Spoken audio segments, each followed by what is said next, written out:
Hello, Bcom 8-week students. I trust that you're doing well. This is a important week because you've got two chapters that you need to get done before tonight at 11:59. You're also going to post your resume and your job description. So let me tell you about the job description first. It's just a job description. Don't kill yourself. Go find the next job that you want either while you're in school or when you get out. I really don't care. I think it's a little bit better that you get your next job, but that's up to you. And post it. I want to make sure that you understand what a job description is, how it helps you understand the parameters of the job. And I will ask you, how are your qualifications now or in the future going to help you apply for this job? And how are you going to show me on your resume that this job is for you? And that's the key, the kicker. But I'm not going to ask you to get back to me. I just want you to think about those things. Your resumes, by and large, all the ones that I've looked at just cursory, have been very good. I'm impressed that you guys have thought about your resumes. A couple of things on resumes I want to make sure you know, and then you're going to get feedback on if I see this. And so if you've posted one right now and you see this and you want to change it, that's great. Go ahead. Again, everybody's going to get at least 2 chances to get feedback from me. So don't freak out if I send something back. And if you get more than an A, then I'm not going to ask you to redo it or send it back to me.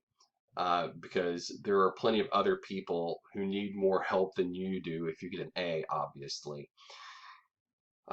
One thing I want to make sure that you don't do is don't use I or me in your resume. That is, I guess it's one of my pet peeves. It's not a huge deal, but it's understood that you're talking about yourself. So don't use I or me. Don't use any of those in your resume. Just throw it out there. And there's plenty of examples if you read the chapter about not using I, me, my, whatever, first persons. A objective statement versus a summary. When somebody says my objective is to get a job in the banking industry, blah blah blah blah, I I pull what's left of my hair out because no kidding, this is the reason why you're applying for this job. I really do think, no matter what the book says or anybody else tells you, that objective statements where you say, I want this job because uh, other than I have a passion for accounting or business or whatever else, are just repetitory and stupid. What I would really like to have is a statement, a summary, or a statement of why you want this job, why you're qualified, maybe with bullet points, and a couple of you have done that, which has been much better than just a objective statement, which pretty much states the obvious. So I want you to be really critical of your objective statement. If you have one, either take it out and put something that's more attention getting. Remember, the first third of your resume is the most important because that's what most people look at. They get a pile of them, they flip it open, they read the first third of the resume and either keep it or throw it. So that real estate's really important. So think about it. How are you going to best sell yourself in that third of a page? Skills are important.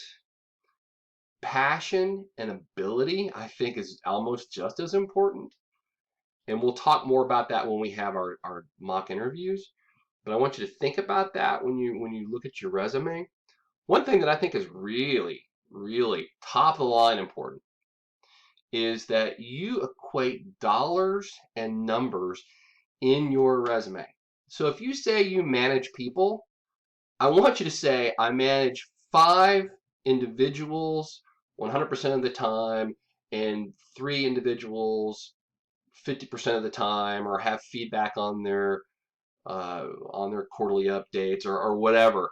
I want you to put a number to it. If you say you're a great salesperson or woman, then why don't you tell me how much money you have brought into your organization, responsible for $4.5 million of gross income last quarter, income for the company was 100 million or whatever. So that means that you brought in $1 million. 1% of the company's income is a pretty big deal for one person.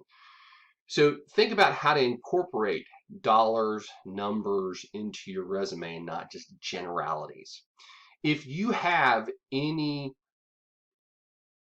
awards, I don't care if it's for, I've never been late or I've never been sick, that tells me a lot. So make sure that you put that in your resume. Awarded multiple times for perfect attendance, especially in some kind of a place where I need people to be on time and I need people to be there, or my number one gripe as an employer is people are never here on time, or they don't ever call me, or they just think they can just take off whenever. Something that stupid like, oh, I'm never late and I have perfect attendance, even though it sounds trivial, is a big deal to me. So think about these things when you put them on paper and have someone review and ask you questions about your resume. Like, why is this important? Why would you put it on your resume? You want a critical review of your resume. What I'm going to do is give you an overview kind of a review and see anything that just really jumps out at me that you need to change. And I'm just going to give you some helpful ideas. Again, if you make more than an A, you don't need to send it back to me. And I'll tell you that. If you do less than an A, I'm going to say, hey, look, you have a second chance to do this for up to X amount of points, and you have the next week to do it, or a couple of weeks. I really don't care as long as you get it back before a couple of days before the final. Okay, that's a little bit longer than I wanted, but it's a good overview of your resume and your job description.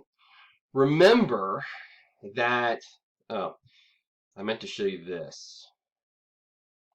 Remember that I meant to show you this. I can just get to it. And of course, it's not going to let me do it. Dadgummit.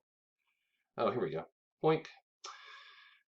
There's an example resume under discussion boards in the classroom. So I can show you here real quick. And here's Christina's resume. And man, I think I've had this resume for umpteen months. It's probably been 5-6 years. But Christina goes through a career summary. And I think this is good. But then she goes over here and she gives me these great bullet points and skills and qualifications. Man, this is a tight resume. And she, one of the few people that I think I gave 100 to, and I hate doing that. But this is an example in the class, so you can see this and refer back to it. This is a great resume, and it covers all the things that I want. Look, served as a timekeeper for over 20 employees. She puts numbers on there. So you get the idea, and this is an example in the class of a resume should make me want to talk to you further. It should give me the reasons why you're the right person. It just shouldn't say, I did this, this, and this. It should say, I did this and I'm passionate about it. I did this and I managed this many people. I brought in this much money. You want to make me think, oh, this is somebody I need to talk to. All right, now I'm really way over. I just wanted to be a 5-minute video. Remember that at the bottom of your screen, where the little sprocket is, if you click on that, you can bring up the speed of the video. I found out that you can understand most people even at 2 times, but 1.5 times saves you 50% of the time of the video, and you can understand people just fine. And I actually sound more impressive sped up because everything sounds a lot more to the point instead of my southern draw. Okay, again, I'm always here if you need me. Call, email, text, fax. I probably don't have a fax. But don't hesitate to contact me if you need me. Until later, bye.